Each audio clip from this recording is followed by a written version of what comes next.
प्रसार भारती अभिलेखागार की प्रस्तुति सदाबहार सुनहरे दौर का अनमोल खजाना।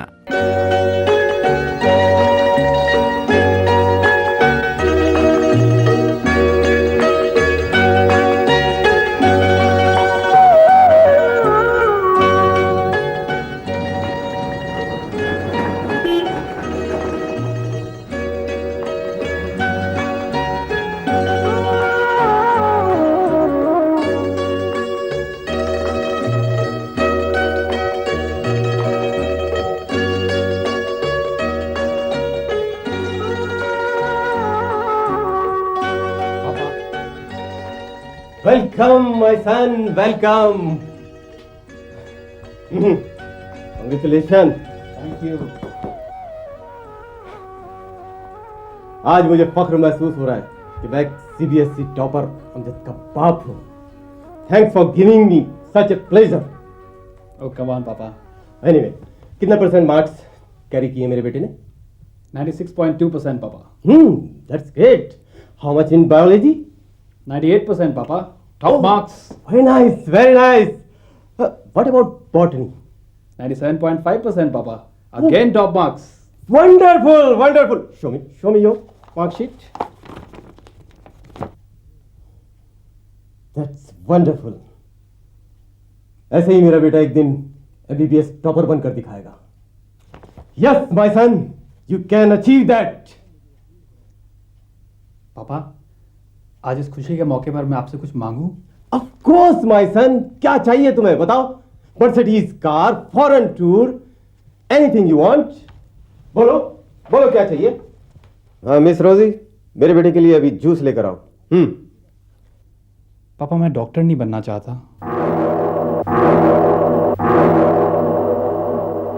पापा, मैं डॉक्टर नहीं, पापा मैं एक मुसव्विर, एक पेंटर बनना चाहता हूँ।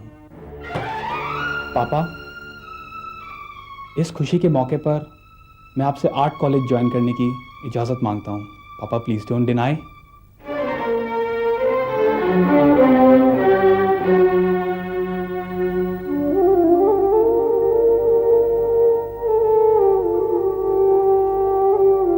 ऐसा नहीं हो सकता। पापा प्लीज़।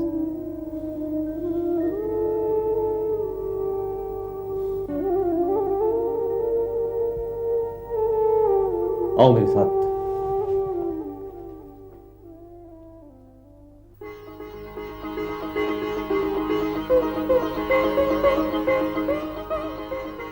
पापा, ये सब? हाँ बेटा, ये चारों तरफ जो तुम कैनवास देख रहे हो, ये सब तुम्हारे लिए, यानी एक सीबीएसई टॉपर के लिए। पर पापा, आपको मेरे ख्वाब का कैसे पता चला? माय सन, हर माँ बाप को अपनी औलाद के बारे में पता होना चाहिए कि वो क्या करना चाहती है, और वही मैंने किया। ओ पापा, I love you. I really love you papa. I love you very much my son. I love you. जाओ, अपने इस खुशी के सफर की शुरुआत करो। जाओ चिको।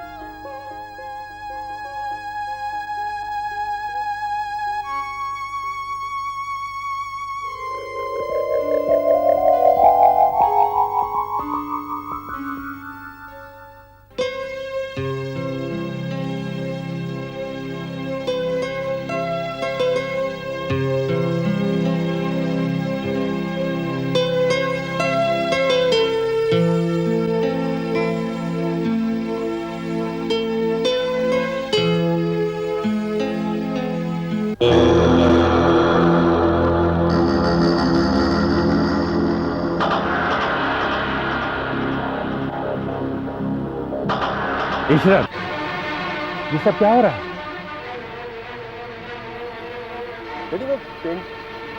अरे मेडिकल एंट्रेंस के एग्जाम सर पर हैं और ये सब। डैडी, मुझे मेडिकल में बिल्कुल दिलचस्पी नहीं है। What do you mean? ये घर, ये ऐशो आराम का सारा सामान, जो कुछ भी तुम देख रहे हो, ये सिर्फ मेडिकल की बदौलत है।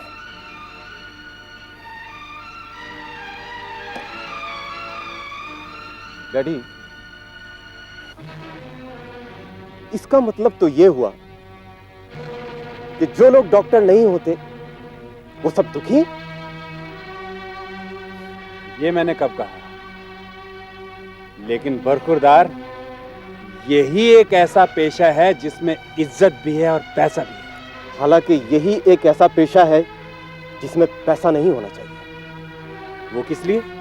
वो इसलिए, डॉक्टर के पास जो लोग आते हैं वो ज़हनी तौर पर या जिस्मानी तौर पर बीमार होते हैं, और जख्मों की तिजारत को मैं सख्त नापसंद करता हूं। तुम अचानक बहुत बड़ी बड़ी बातें करने लग गए। अगर आपको बुरा लगता है तो मैं खामोश हो जाता हूं।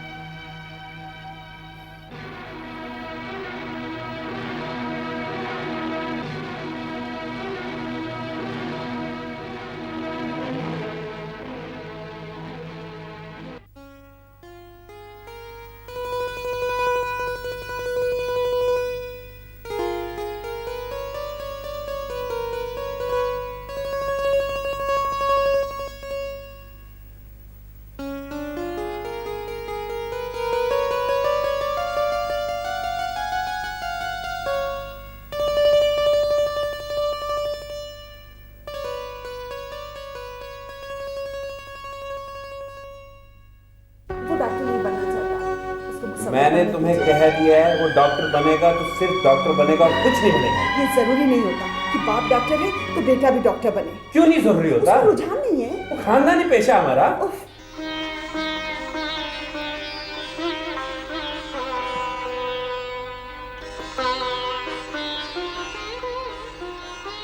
अरे ये क्या कर रही हैं?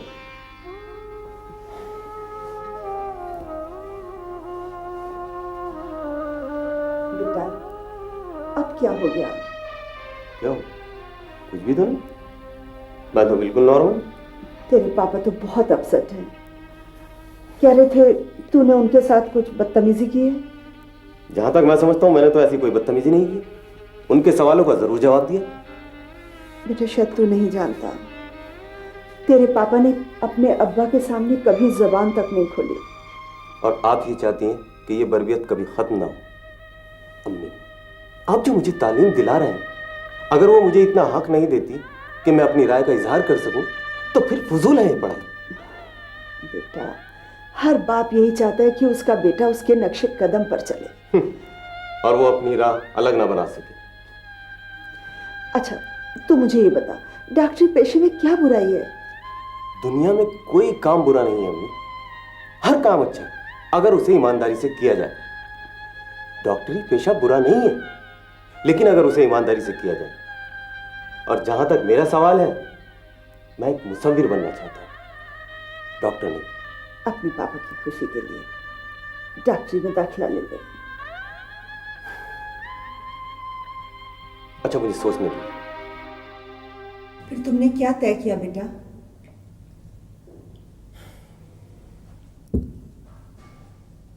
आप जिद करती हैं तो मैं मान लेता हूं अम्मी, मगर एक ना एक दिन आपको जरूर अंदाजा होगा कि ये डैडी के लिए बड़ा घाटे का सौदा रहा। और हां, एक बात और जान लें, मैं कुछ भी बन सकता हूं, मगर डैडी की कार्बन कॉपी नहीं बन सकता।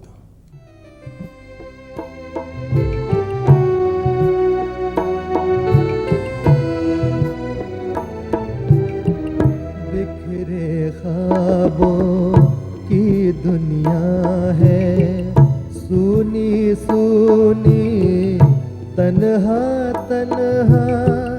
बिखरे ख्वाबों की दुनिया है, सूनी सूनी तन्हा तन्हा। राहें सब पुरखार है अपनी, राहें सब पुरखार है अपनी।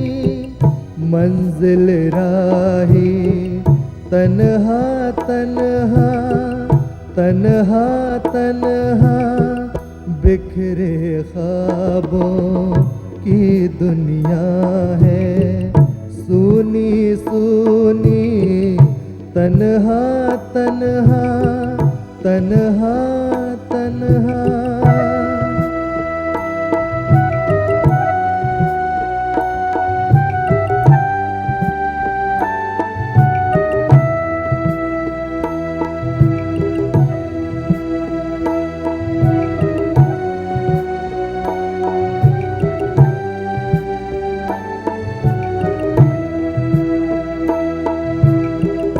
मेरे आंगन जब से उतरे रात अमावस के अंधियारे,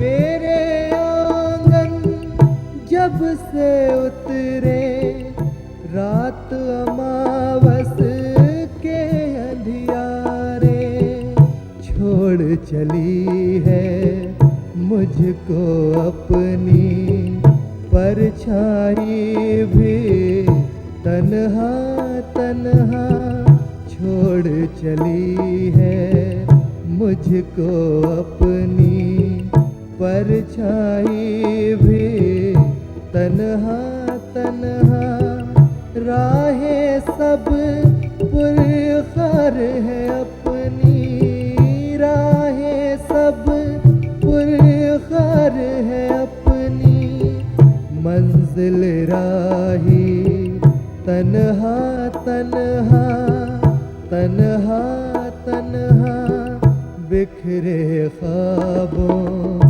की दुनिया है, सूनी सूनी तन्हा तन्हा तन्हा तन्हा।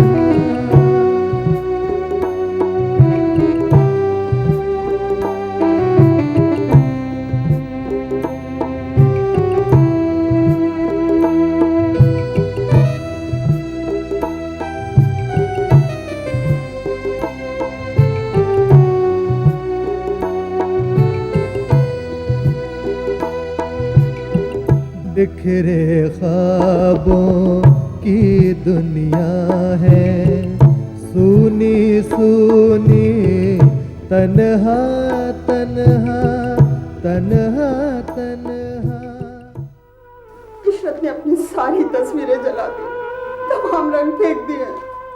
अच्छा किया, बहुत अच्छा किया। ये कीड़ा उसके दिमाग से जितनी जल्दी निकल जाए उतना अच्छा है। नहीं, बहुत बुरा हुआ है। मेहता साहब कितने अच्छे आर्टिस्ट हैं। उन्होंने इशरत की तस्वीरें देखी थी, कितनी तारीफ कर रहे थे। ये आर्टिस्ट लोग तो इंतहाई फिजूल किस्म की चीज होते हैं। बस एक दूसरे की तारीफ करके अपने कारोबार को परवान चढ़ाते रहते हैं, और क्या। लगता है आप लोगों के ऑपरेशन करते करते एकदम बेहिस हो गए हैं। ऐसे तमाम फिजूल जज्बे जो इंसान को निकम्मा बना देना, उनसे तो बेहिस हो जाना ही बेहतर है। मैं तो आपसे सिर्फ ये कहने आई थी कि आप डॉक्टरी का ख्याल छोड़ दीजिए। इशरत को फाइन आर्ट्स कॉलेज में दाखिला दिला दीजिए ना। देखिए, हंसने खेलने की उम्र में मेरा बेटा एकदम बुझ गया है।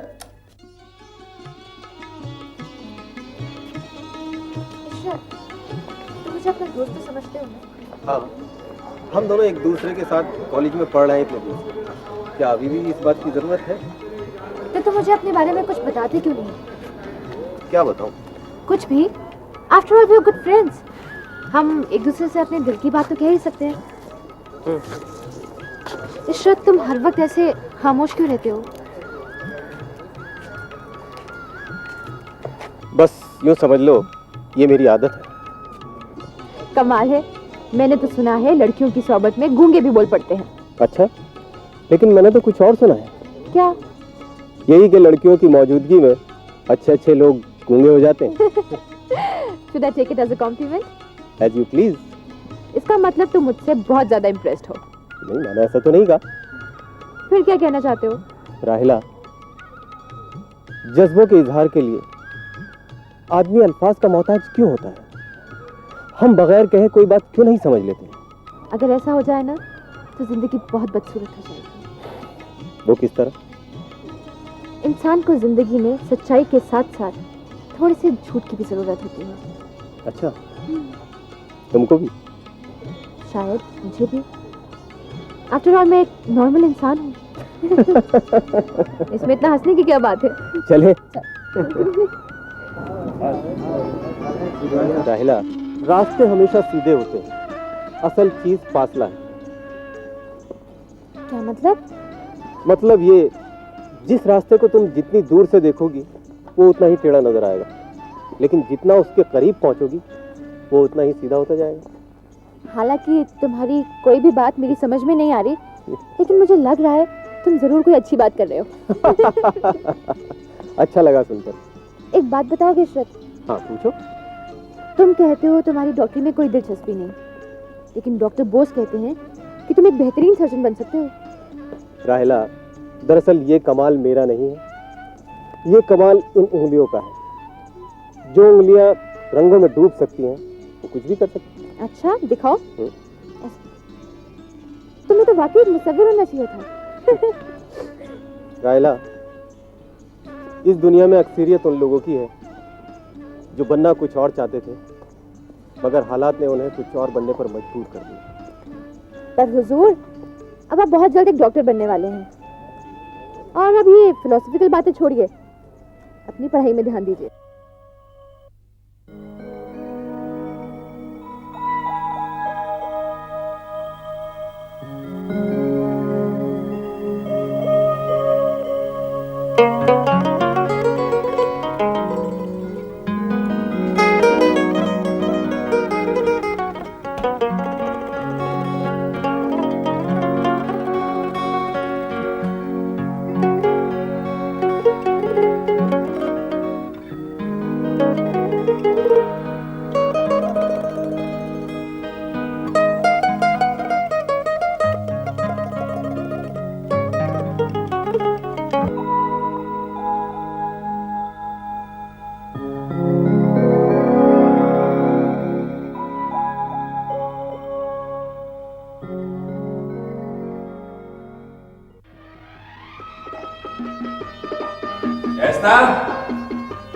शाइस्ता बेगम, अरे कहाँ हो तुम?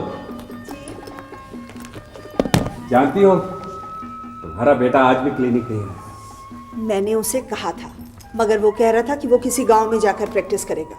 पागल हो गया तुम्हारा बेटा। 8 डॉक्टर मेरे साथ काम करते हैं और एक डॉक्टर के महीने की आमदनी कम से कम 40,000 रुपए है। मैंने सोचा था मेरा बेटा मेरे साथ मेरे कारोबार में हाथ बटाएगा, और ये मैं कुछ भी बन सकता हूं, मगर डैडी की कार्बन कॉपी नहीं बन सकता। अब क्या सोच रही हो तुम? हाँ? आप तो हर बात में जिद पकड़ लेते हैं। आ जाएगा आहिस्ता आहिस्ता राह पर। वो तुम समझती क्यों नहीं? जानती हो आजकल कितना टफ कंपटीशन है। डॉक्टर अब्दुल को जानती हो ना? उसके 3 बेटे डॉक्टर हैं और तीनों अपने बाप के साथ क्लिनिक में काम करते हैं। उनकी आमदनी का अंदाजा है तुम्हें? मुझे अंदाजा लगाने की क्या जरूरत है? मैं तो बस इतना जानती हूँ कि हमें किसी चीज की कमी नहीं है। हाँ हाँ, ये सब कुछ मेरे दम तक है। वक्त एक दिन सब कुछ सिखा देता है। अरे वक्त भी उन्हीं को सिखाता है जिनमें सीखने की लगन हो। कल उसकी शादी होगी, बीवी बच्चों का बोझ सिर पर पड़ेगा, तो पैसे की अहमियत को वो भी समझने लगेगा। तब तक हम लोग कितनी पीछे जा चुके होंगे, सोचा भी नहीं होगा तुमने। सोचने के अलावा मेरे पास अब है ही क्या? आप कहते हैं आपकी सुन लेती हूँ, वो कहता है उसकी सुन लेती हूँ, अब और क्या करूँ? अरे तुम उसी की सुनो, मेरी फिक्र जाने दो।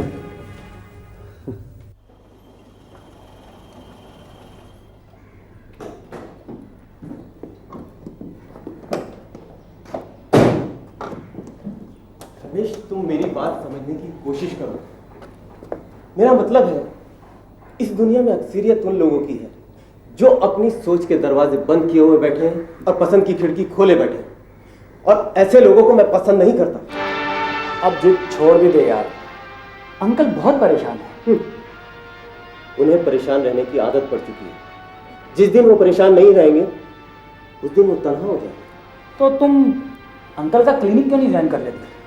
रमेश, तुम अच्छी तरह जानते हो मैं डॉक्टर नहीं बनना चाहता था। मुझे डॉक्टर बनने पर मजबूर किया गया, और जब मैं डॉक्टर बन गया तो अब मुझे बिजनेसमैन बनने पर मजबूर किया जा रहा है। क्या मतलब?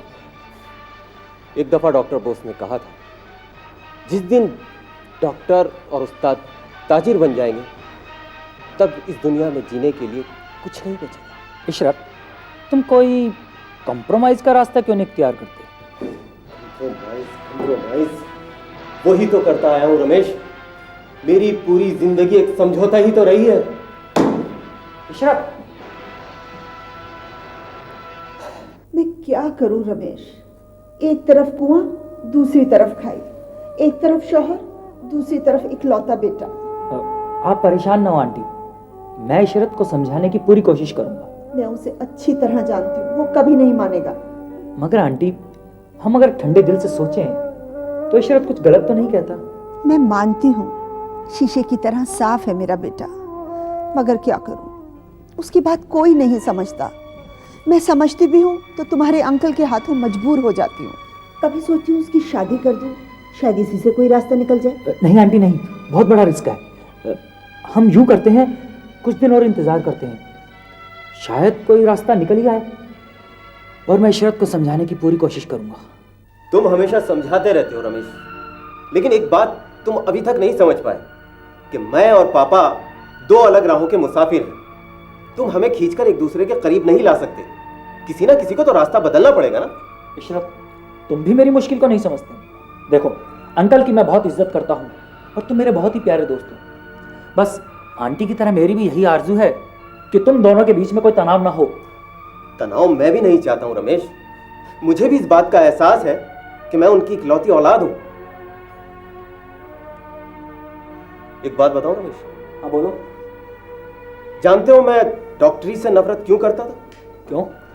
दरअसल मैं डॉक्टरी को मुसाफिरी के शौक का सबसे बड़ी रुकावट समझता था। तो क्या अब वो राय बदल गई है? हाँ, मेडिकल कॉलेज पहुंचकर मुझे पहली बार एहसास हुआ कि एक अच्छा डॉक्टर भी एक अच्छा मुसव्विर होता है। हर मरीज उसके लिए एक नया कैनवस, और जिस लम्हे वो मरीज के दुखों के रंग को छू लेता है वो उसका मसीहा बन जाता है। बहुत खूबसूरत बात कही है तुमने। पता नहीं, मगर हाँ, इस एहसास के बाद मेरी महरूमी के तमाम बादल छट गए, और उस रोज मैंने अहद किया कि मैं इस पेशे को एक मुसव्विर की तरह अपनाऊंगा। मैं तुम्हारी बातों की सच्चाई की कदर करता हूं, मगर अंकल भी क्या करें, वो तुम्हें अपने आप से अलग करने की तो सोच ही नहीं सकते। मैं अपनी शनाख्त खुद बनना चाहता हूं। कामयाब होता हूं या नहीं, अगरचे ये फैसला वक्त करेगा, लेकिन मैं वक्त की धारा में बहना नहीं चाहता। इशरत, तुम्हारे इतने दिन की खामोशी से मैंने ये अंदाजा लगा लिया था कि शायद तुम मुझे भूल चुके हो। रहला, मुझे अच्छे अल्फाज तो नहीं आते, मगर इतना जरूर कह सकता हूं कि तुम जैसी लड़की को भला कोई भूल सकता है? शुक्रिया इशरत, तुम मेरे सिर्फ क्लास फेलो ही नहीं बल्कि सबसे अच्छे दोस्त भी थे। मैं आज इकरार करती हूँ कि मैंने तुम्हें हमेशा पसंद किया है। अब इतने खूबसूरत अल्फाजों के लिए क्या मैं तुम्हारा शुक्रिया अदा करूं? कोई ज़रूरत नहीं, मैं तुम्हारे चेहरे से अंदाज़ा लगा सकती हूँ कि तुम्हें ये सुनकर अच्छा लगा। लेकिन इशरत, तुमने ये दूसरी बात क्या कह दी? तुम्हारा मतलब है शादी? हाँ इशरत, मैंने कभी तुम्हारी और अपनी दोस्ती को इस नज़र से देखा ही नहीं। सच पूछो तो राहिला, मेरा हाल भी यही है। अगर ऐसी बात है तो अचानक ऐसा क्या हो गया कि तुमने अपनी इतनी अच्छी दोस्ती को दांव पर लगाकर शादी की दहलीज पर आ गए? मजबूरी। कैसी मजबूरी? तुम शायद ये नहीं जानती राहिला, मेरी जिंदगी के मुतालिक सारे फैसले मेरे पापा करते हैं। यू नो राहिला, चंद रोज पहले एक मौजज़ा हो गया। इशरत बेटा, आपसे एक बात कहनी थी। बता। बेटा अब तो आप डॉक्टर हो गए, इस लायक हो गए कि अपने पापा का हाथ बटा सके। डॉक्टर तो मैं हो गया अम्मी, ये तो मैं जानता हूँ, लेकिन पापा के काम में हाथ बटा सकूंगा इसमें शुबा है मुझे। अच्छा इस बहस को छोड़ो, मैं तुम्हारे पास किसी और काम से आई थी। हुक्म करें। बेटा हम चाहते हैं आप शादी कर लें। इतनी लंबी तहमीद की क्या जरूरत थी? आप हुक्म करें। शादी कब, कहां, किसके साथ करनी होगी? अपनी माँ से इतनी बदगुमानी? मैंने कुछ गलत तो नहीं कहा? पापा ने हमेशा आपको एक ढाल की तरह इस्तेमाल किया है। मुझे इस बात का एहसास है बेटा। जहाँ तक तुम्हारी शादी का सवाल है, हम दोनों की तरफ से तुम्हें पूरी आज़ादी है। तुम जहाँ चाहोगे हम तुम्हारा रिश्ता वहीं तय कर देंगे। मुझे तो अपने कानों पर यकीन तक नहीं आ रहा। खैर, मुझे कुछ सोचने का वक्त तो दें। ठीक है, 3 दिन का वक्त काफ़ी है। 3 दिन? 3 दिन तो बहुत कम है अम्मी। अच्छा तो 1 हफ्ता, बस इससे ज़्यादा और नहीं। अच्छा ठीक है, अगर 1 हफ्ते तक मैं कोई फैसला नहीं कर पाया तो और फैसलों की तरह यह फैसला भी आप दोनों मिलकर कर लीजिएगा। तो आज उस हफ्ते का कौन सा दिन है? आखिरी दिन। आखिरी दिन? तो अब तक कितनी लड़कियों को प्रपोज किया? अरे ऐसा कुछ नहीं है, हुआ यूं, जब मम्मी चली गई तो मैंने सोचा कि मैं तो तुम्हारे अलावा किसी और लड़की को जानता तक नहीं। Thanks for the compliments. लेकिन तुम किसी और लड़की को जान भी कैसे सकते हो? तुम हर एक से इतने कटे कटे जो रहते हो। अच्छा, तो फिर तुम्हारा दोस्त कैसे बना? वो तो मेरा कलेजा था। मैं तुम्हारे बर्ताव की सद बर्फ को काट काट कर तुम तक पहुंची हूँ। एनीवे, जो बीत गया वो माजी। पहल चाहे जिसने की हो, अब तो हम दोस्त हैं ना।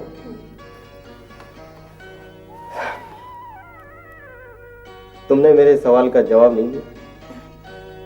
अच्छा तुम ये बताओ, तुमने क्या डिसाइड किया? तुम अपने पापा के साथ उनका क्लिनिक ज्वाइन करोगे या नहीं? No chance. वो क्यों? डॉक्टर बोस मेरे हवासों पर आज भी सवार है। मैं उन इलाकों में जाना चाहता हूं जहां लोगों ने डॉक्टर की सूरत तक नहीं देखी।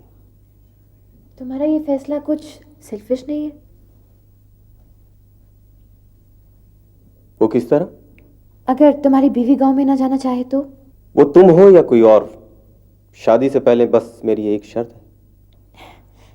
गांव मुझे भी पसंद है, लेकिन सिर्फ फिल्मों में, असल जिंदगी में नहीं।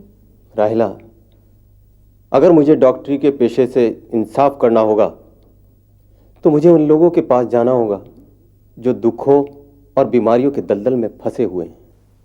मैं तुम्हारे जज्बे की कद्र करती हूँ इशरत, लेकिन प्रोफेसर्स इस तरीके की बातें आमतौर पर क्लास में करते रहते हैं। उनको इतनी संजीदगी से नहीं लेना चाहिए। बात किसी के कहने की नहीं है। मैंने डॉक्टरी को भी मुसव्विरी की तरह आहिस्ता आहिस्ता दरियाफ्त किया है और मुझे ये रूप ज्यादा पसंद है। तुम गांव के गर्द में गुम हो जाओगे, कोई पहचानेगा भी नहीं तुम्हें। कोई फर्क नहीं पड़ता। मैं अगर गांव जाऊंगा तो शहर में अपना नाम ताक पर रखकर जाऊंगा। इशरत, मेरे वालिद मेरे लिए एक नर्सिंग होम खोल रहे हैं और मैं खुद को शहर में इस्टेब्लिश करना चाहूंगी।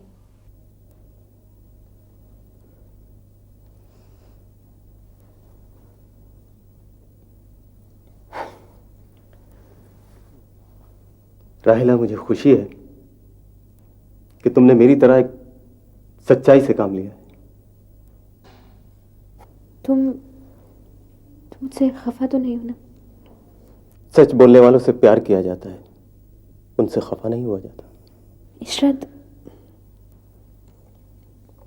मैं तुम्हें हमेशा याद करूंगी। शुक्रिया राहिला, मैं भी तुम्हें जिंदगी के हर मोड़ पर मिस करूंगा।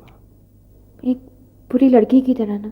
नहीं, एक सच्चे मोती की तरह, एक सच्ची और अच्छी लड़की के रूप में। फिर क्या तय किया बेटा? आप आजाद हैं मेरी तरफ से अम्मी। जहां आप दोनों का दिल चाहे मेरी शादी तय कर सकते हैं। ये बात तू अपने दिल से कह रहा है? जी हाँ, मगर जहां भी रिश्ता जाए उन्हें ये जरूर बता दिया जाए कि लड़का अपने डैडी का क्लिनिक ज्वाइन करने के बजाय पूरी जिंदगी देहात में गुजारना चाहेगा।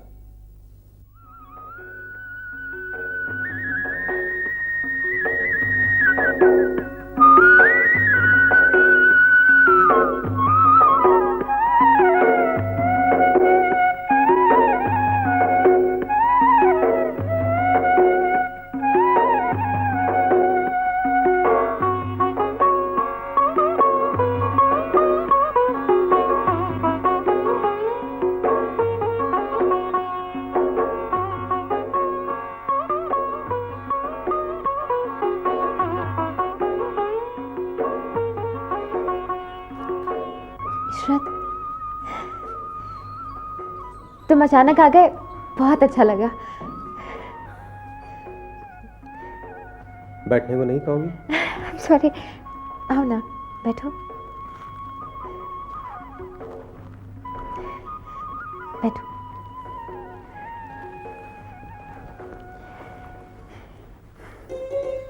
कैसी हो? अच्छी हूँ। बहुत खूबसूरत लग रही हो। दिल से कह रहे हो? तुम अगर मुझे जानती हो तो इतना जरूर जानती होंगी कि मैं जो भी बात कहता हूँ वो दिल से कहता हूँ।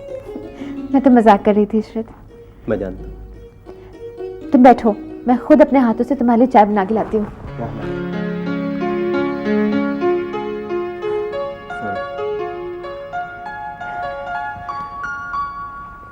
किस लिए? कुछ नहीं, बस मैं थोड़ा जल्दी में था, चाह रहा था कि तुम्हारे साथ बैठूं, कुछ बात करूं। कैसी बात? कुछ भी बात, तुम्हारी हर बात मुझे अच्छी लगती है। इशरत, तुम गांव जाके प्रैक्टिस करने का अपना इरादा बदल नहीं सकते?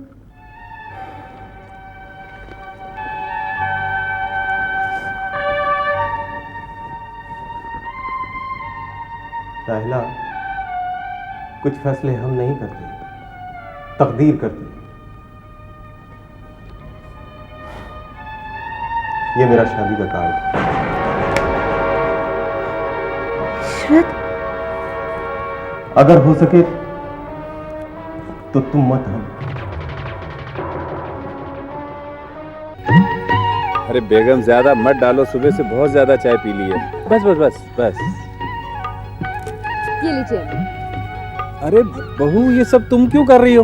महमूद कहाँ है? अब्बू, आज ये सब कुछ मैंने खुद अपने हाथों से बनाया। अरे वाह, मैंने सोचा मैं ही ले चलूं। कितनी अच्छी खुशबू आ रही है। खुशबू तो वाकई बहुत अच्छी है। मेरी बहू जितनी सलोनी उतनी ही हुनरमंद भी है। मगर मेरी किस्मत तो देखिए, मैं अभी अपनी बहू की पसंद नापसंद जान भी नहीं पाई और इशरत इसे गांव लिए जा रहा है। हमी, मैं भी आपके साथ कुछ दिन और रहना चाहती थी। जेबा, तुमने अपनी पैकिंग शुरू कर दी? जी। क्यों बेटा, तुम कुछ दिनों के लिए गांव जाने का अपना इरादा मुलतवी नहीं कर सकते? नहीं अम्मी, आपको तो मालूम ही है, सब कुछ तय हो चुका है और फिर उस गांव को मेरी जरूरत है अभी।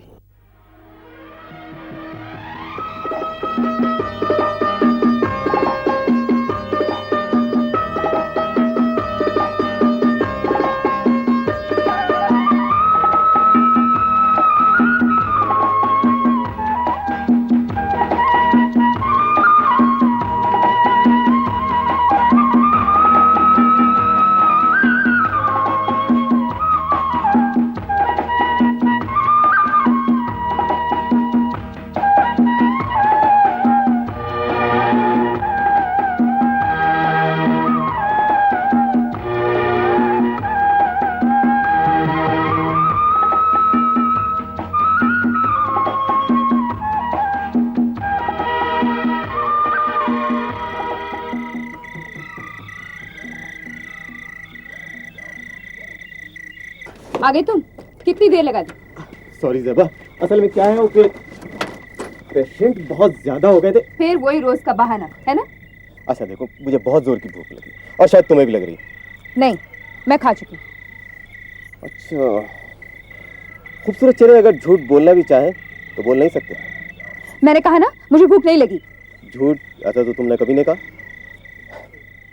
बट गुस्सा करने से इंसान का हाजमा खराब हो जाता है। इशरत, एक बात बताओ, क्या हम दोनों वक्त पर खाना भी नहीं खा सकते? क्यों नहीं खा सकते? देखो, खाने का सबसे अच्छा वक्त वो होता है जब इंसान को भूख लगी हो। ठीक है, तो फिर तुम खाना खाओ, मैं अंदर से तुम्हारे लिए खाना लेकर आती हूँ। सालन ठंडा हो गया था, उसे फिर से गर्म करके लाती हूँ। ओके? अरे नहीं, बैठो बैठो बैठो, इतना काम मत किया करो। देखो, जब हम दोनों बुढ़े हो जाएंगे ना, तो एक होटल खोल लेंगे। उसमें तुम खाना बनाया करना, मैं काउंटर पर बेचा करूंगा, हम बहुत जल्दी लखपति बन जाएंगे। हैं? अब तो हंस दो यार।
इशरत, इशरत,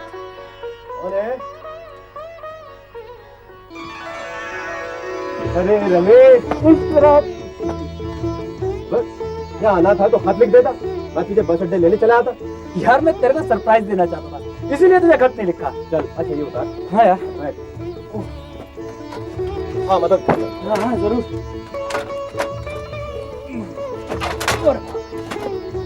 बैठ, मैं तेरे लिए पानी लाता हूँ। हाँ यार, गला सूख गया मेरा घर ढूंढते ढूंढते। अच्छा हाँ,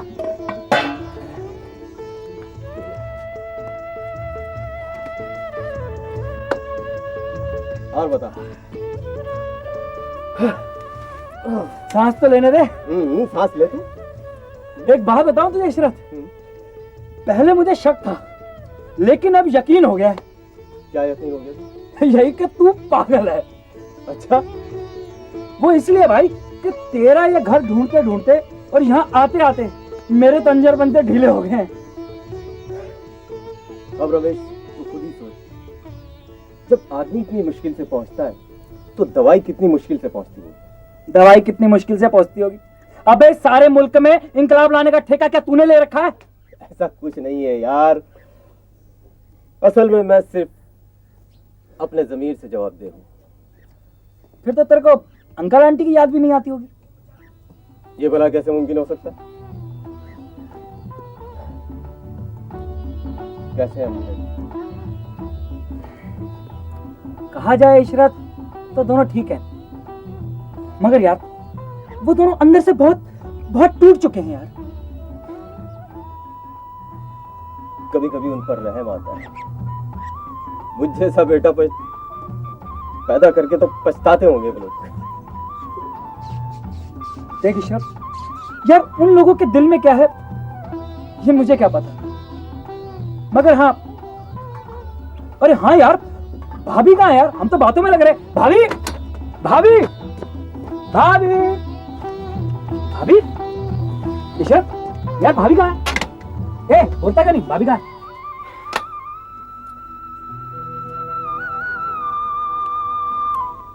वो चली गई। क्या चली गई? मगर कहाँ? अपने घर भाभी चली गई? कब यार? एक हफ्ता पहले गई।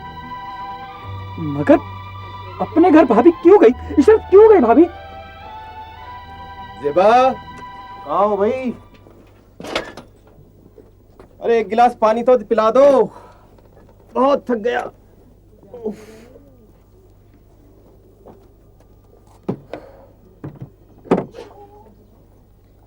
आप मुझे बस स्टैंड तक छुड़वा दीजिए।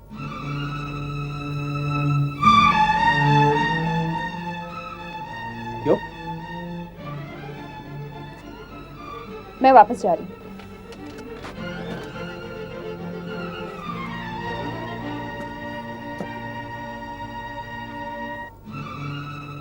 वापस कब आओगी? कम से कम इस घर में तो कभी भी नहीं।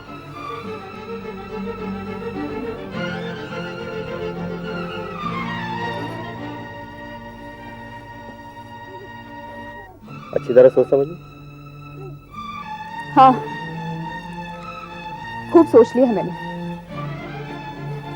वो क्या? यही, इस वीरान जंगल में मेरा दिल नहीं लगता। सुना तुमने? तो शादी से पहले तुम्हें बताया नहीं गया था कि तुम्हें मेरे साथ गांव में रहना होगा? जी, बताया गया था। तो फिर? लेकिन इसके साथ साथ ये भी तो बताया गया था कि ये सिर्फ कुछ ही दिनों का शौक है। थोड़े दिनों के बाद सब कुछ ठीक हो जाएगा। यानी उसके बाद मैं शहर वापस चलाऊंगा? जी बिल्कुल।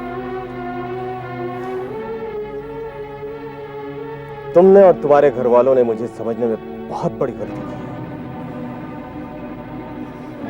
सेवा, आज और रुक जाओ और एक बार फिर सोच लो। उसके बाद मैं तुम्हें नहीं रोकूंगा।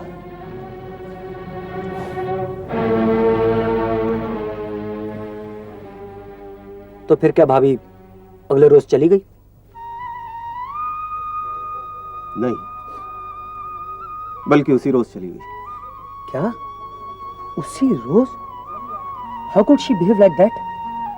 ओह गॉड। भूल जाओ रमेश, इसी का नाम जिंदगी है। सच यार, इसी का नाम जिंदगी है। पेंट करते हो? अब तो मैं रंगों तक के नाम भूल गया हूं। अब तो बस सिर्फ एक ही रंग याद है, वो है दुखों का रंग। तो फिर फुर्सत के वक्त क्या करते हो? फुर्सत? फुर्सत किसे कहते हैं? ये सब भूल गया हूं मैं। इशरत, यार तुम कितने घंटे काम करते हो?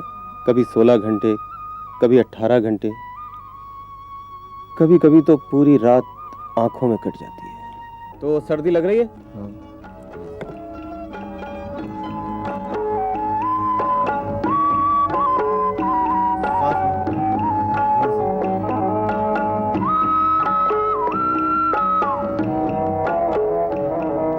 खांसी वगैरह खांसी है? बलगम आता है? बलगम नहीं आता। मैं इस नतीजे पर पहुंचा हूं कि तूने भाई अगर जल्द ब्रेक ना लिया तो तू बीमार हो जाएगा। मैं क्या यार, पूरी सोसाइटी बीमार है। अगर मैं मंजर से हट गया तो कोई दूसरा आ जाएगा। भाई आप ये अपना फलसफा अपने पास ही रखिए, और मैं यहां आपकी बकवास सुनने नहीं आया। आप मेरे साथ वापस चल रहे हैं, बस समझ गया? रमेश, अगर मैं वापस जा सकता तो राहिला जैसी लड़की से दस्तबरदार क्यों होता? रहने दे यार, इसमें भी तेरी गलती थी।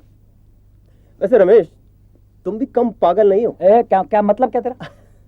देख, मेरा मतलब ये है कि तू मुझसे वापसी की तवक्को कैसे कर सकता है? पता नहीं यार, लेकिन तू वापसी के क्या मायने समझ रहा है? मेरी मुराद है कुछ दिन शहर चलकर छुट्टियां बिता लो। अच्छा, ये बात है। तो ऐसा करते हैं रमेश, 2 दिन बाद चलते हैं। ठीक है भाई, क्योंकि मेरा भी अम्मी से मिलने को बहुत दिल चाह रहा है। क्या कलेजे पर पत्थर रख लिया तूने? कोई अपने माँ बाप को इस तरह बुलाता है? मैं कहाँ भूला था अम्मी, हर वक्त याद करता था आपको। याद करने पर ये हाल है, पूरे 2 साल बाद अपना चेहरा दिखा रहा है। काश आप उन लोगों की हालत देख सकते। हमें भी तो तेरी जरूरत है। अपने पापा की तरफ देख, आधे रह गए हैं। बहुत कमजोर हो गए डैडी। और तू भी तो कितना कमजोर हो गया। क्या हालात की चक्की में पिसने के लिए हम ही रह गए? हमें तो खुश होना चाहिए अम्मी। हम घास फूस की तरह नहीं बल्कि जिंदा लोगों की तरह रहते हैं। अलग अलग राह बनाई है हमने। आग लगे ऐसी राह पर जहां माँ बाप को अपने बेटे की सूरत देखने के लिए तरस जाना पड़े। अरे अच्छा छोड़िए अम्मी, अब आप ये बताइए कि मेरे साथ गांव कब चल रही हैं? अभी तुझे आए ठीक से एक दिन भी नहीं बीता और तुझे जाने की पहले पड़ गई।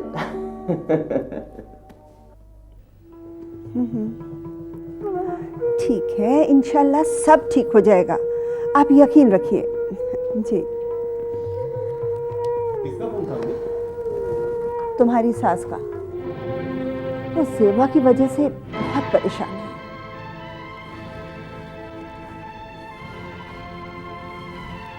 बीवी शरीक हयात होती है बेटा। मैं जानती हूँ गलती उसकी थी, मेरे खातिर उसे माफ कर दो बेटा। बेटा तुम सोच भी नहीं सकते ज़ेबा के माँ बाप किस जहन्नुम से गुजर रहे हैं। लेकिन आपको मेरी शर्त मालूम है ना? मैं तुम्हें यकीन दिलाती हूँ बेटा, तुम जहां भी रहोगी वो तुम्हारे साथ रहेगी।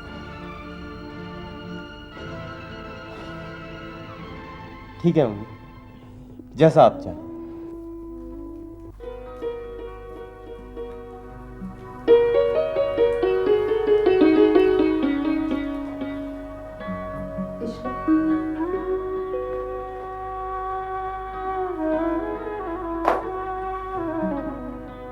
ज़ेबा,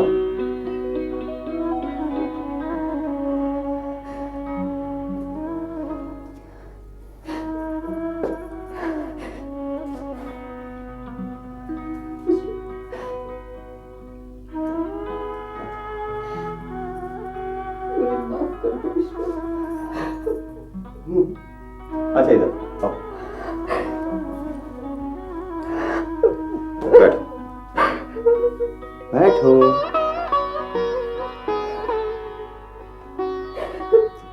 कम चेयर। सारी गलती मेरी। कोई बात, अब तो तुम आ गई। देखो ज़ेबा, झूठ कभी सहारा नहीं बन सकता। सच्चाई वो वाहिद रोशनी है जो जिंदगी के हर मोड़ पर साथ देती है। Good morning daddy. Good morning बेटे। Sorry I am late. It's all right, be seated. Thank you. नाश्ता दो। ठीक है। इशरत जी? अगले महीने की 7 तारीख तक तो रुकोगे ना? नहीं डैडी, उस वक्त तक तो बहुत देर हो जाएगी। बेटे रुक जाते तो अच्छा था। मेरा एक बहुत ही अहम ऑपरेशन है। मैं चाहता था कि तुम मुझे असिस्ट करते। मैं असिस्ट करूं? लेकिन आपके पास तो एक से एक काबिल सर्जन मौजूद है। मुझे मालूम है, लेकिन इस ऑपरेशन में अगर तुम मेरे साथ होते तो मुझे अच्छा लगता है। किस चीज का ऑपरेशन है daddy? Heart transplant. Heart transplant? Oh, very interesting. Daddy इस वक्त तो मैं आपके साथ जरूर रहना चाहूंगा। Thank you, thank you very much.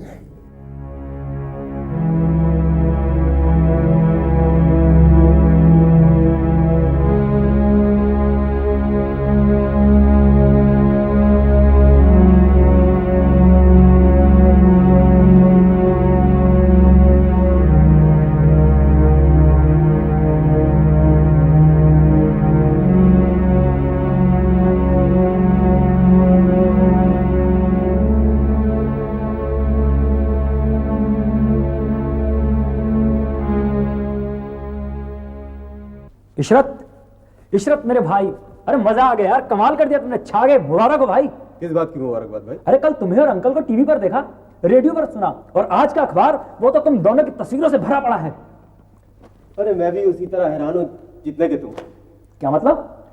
मतलब ये कि ये सब कुछ डैडी ने किया है और मुझे इस तरह प्रोजेक्ट किया जा रहा है जैसे कि मैं इसमें बराबर का शरीक हूं।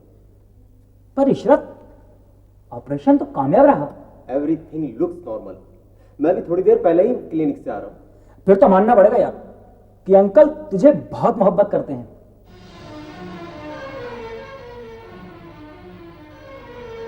पता नहीं, मगर मेरे लिए सूरत हाल बहुत डिस्टर्बिंग है। टीवी और रेडियो वाले अगर मुझसे इंटरव्यू करते तो सूरत हाल कुछ दूसरी होती। वो किस तरह? मैं उन्हें खुलकर बता देता कि सच क्या है और झूठ क्या है। इशरत, वो सब कुछ तो तुम बाद में भी बता सकते थे। अगर बता सकता तो बता देता। डैडी ने ऐसा मंजर खींचा, एक एक बात ऐसी तफसील से बताई, क्रेडिट का एक बहुत बड़ा हिस्सा मेरे हिस्से में आया और मेरे पास हाँ हाँ करने के सिवा और कुछ नहीं बचा।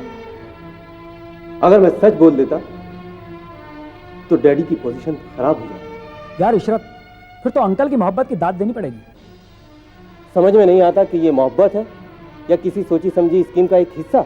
देखो यार, अब तुम सैडिस्ट होते जा रहे हो, प्यार को भी साजिश समझ रहे हो।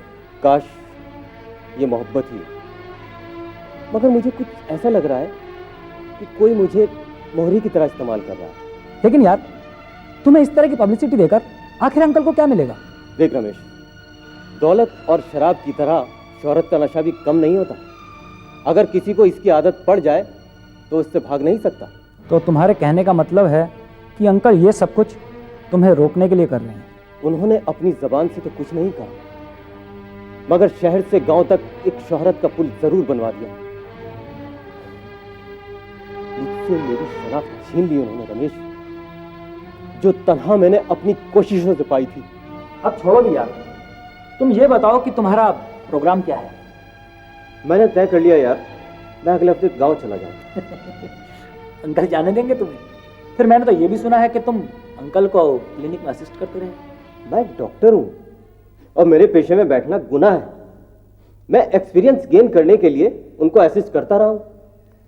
ठीक है इशरत, मैं चलता हूं। अगर तकदीर ने चाहा तो तुम्हें तुम्हारे गांव में आकर मिलूंगा। हाँ, ये ठीक रहेगा। यहाँ वक्त काफी ज़ाय हो गया।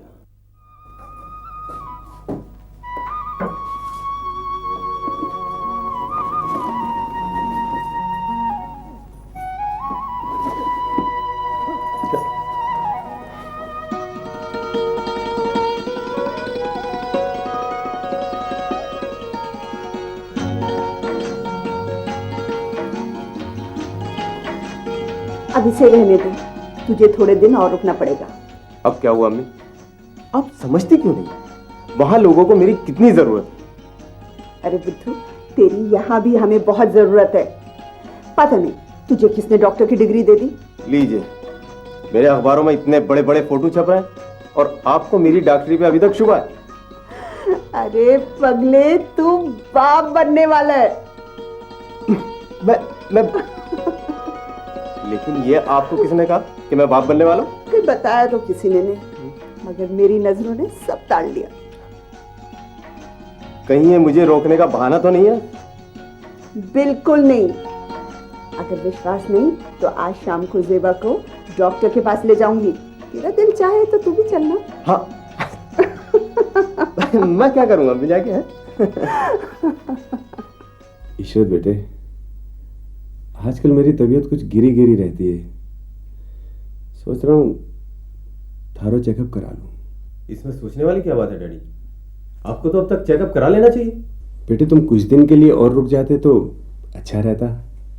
मैं 10-15 रोज के लिए अमेरिका चला जाता, वहाँ चेकअप भी हो जाता और मेरी आबो हवा भी बदल जाएगी। मगर डैडी, मैं... कोई बात नहीं, अगर नहीं रुक सकते तो कोई बात नहीं, मैं नहीं चाहता। चेकअप रहने देते हैं। नहीं डैडी, आप प्लीज ऐसा कोई चांस ना लें। ठीक है, मैं कुछ दिन और रुक जाता हूँ, मगर प्लीज आप जरा जल्दी कर लें। हैं? थैंक यू वेरी मच बेटे। और मुझे उम्मीद है कि मेरे पीछे इस क्लिनिक को तुम दिल से संभालोगे। जी।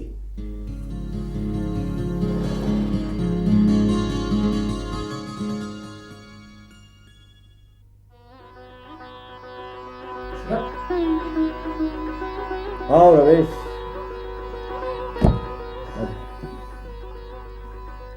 कैसे हो? ठीक। इशरत, सच मानो तुम्हें यहाँ देखकर मुझे बहुत हैरत हुई। अंकल कहाँ हैं? डैडी तो अमेरिका गए, अम्मी को भी वहीं बुलवा लिया। अच्छा, अरे हाँ, तुम्हारा बेटा कितने साल का हो गया? मेरा बेटा माशाल्लाह 3 साल का हो गया। फिर तो तुमने यहाँ रुकने का पूरा फैसला कर लिया होगा। मैंने ऐसा फैसला कभी नहीं किया, मगर हालात ने कुछ ऐसा फैसला जरूर कर दिया। मैं कुछ समझा नहीं। वो तारीखी ऑपरेशन जो मीडिया के मुताबिक मैंने किया था, ज़ेबा की प्रेगनेंसी, डैडी का अमेरिका जाकर बच जाना और वहीं का हो रहना, दौलत और शोहरत की भूख। अब तो रमेश, डैडी की तरह मैं भी शाम को हजारों रुपया लेकर घर लौटता हूं। इशरत, इस सूरत हाल में तुम खुश हो या ना खुश? पता नहीं, मगर मुझे एक ऐसे सवाल का जवाब जरूर मिल गया जो अक्सर शाम की तन्हाई में मैं सोचा करता था। वो क्या? मैं सोचता था कि मेरे डैडी भी डॉक्टर हैं और मैं मुसव्विर, हम दोनों इस तरह अलग क्यों? तो क्या जवाब मिला? वो भी फनकार हैं, हालांकि उन्हें दौलत की हवस कुछ ज्यादा है, लेकिन ऑपरेशन थिएटर में वो माहिर मुसव्विर की तरह नजर आते हैं। एक ऐसा मुसव्विर जो दुखों के रंग को समझता है। इशरत, क्या तुम भी वही महसूस करते रहे हो जो मैं आज महसूस कर रहा हूं? वो क्या? यही कि ये सब कुछ तुम्हारे खिलाफ एक सोची समझी साजिश है। नहीं, ये साजिश जरूर थी, मगर मेरे खिलाफ नहीं। यह साजिश उन मजलूम और गरीब लोगों के खिलाफ थी जिन्हें कभी यह एहसास नहीं होगा कि वो एक बार फिर लूट गए। अच्छा, अंकल कब आ रहे हैं? कल आ रहे हैं। अंकल के आने के बाद तुम क्या करोगे? रमेश, सच मानो तो मैं अब कुछ भी नहीं कर सकता। मैं इस ऐशो आराम की जिंदगी का आदी हो चुका हूं। अगर मुझे डैडी कहीं भेजना भी चाहे तो मैं नहीं जा सकता।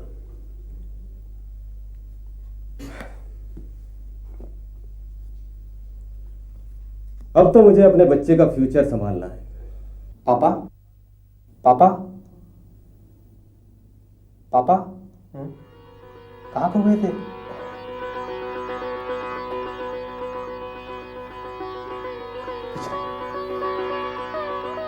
कैसी बनी है बाबा? बहुत अच्छी बनी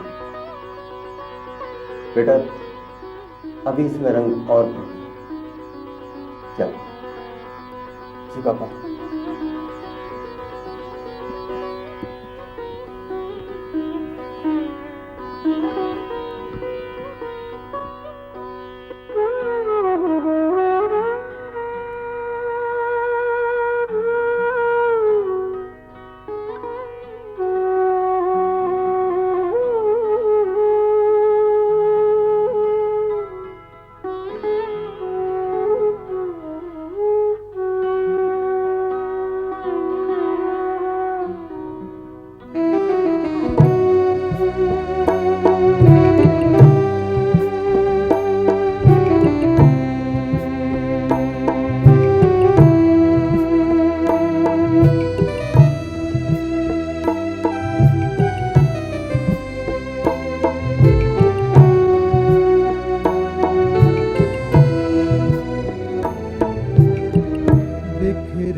तन्हा तन्हा बिखरे ख्वाबों की दुनिया है, सुनी सुनी तन्हा तन्हा राहें सब पुरखार है अपनी, राहें सब पुरखार है अपनी, मंजिल राही तन्हा तन्हा तन्हा तन्हा।